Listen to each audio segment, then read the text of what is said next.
Welcome to Chillin' 101. We hope this video helps. You begin by securing the materials and permissions you need.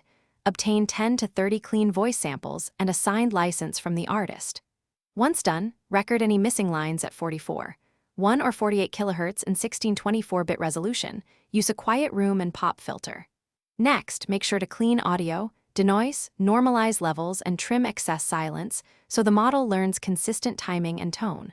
Finally, organize labeled files into folders for training and validation before you upload them to your chosen platform.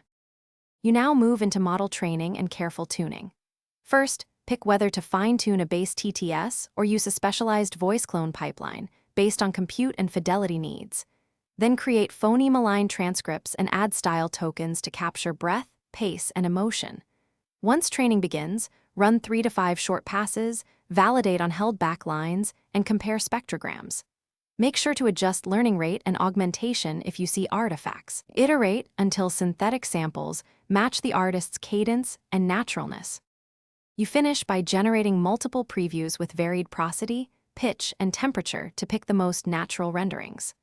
Once satisfied, export masters as WAV for editing and MP3 for distribution, apply loudness normalization, and embed metadata and usage notes.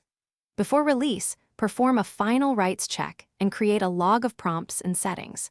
If you hear robotic artifacts or sibilants, lower the synthesis temperature and retrain with augmented breaths and more phoneme examples. This single adjustment often... Thanks for watching. Consider subscribing if we helped you.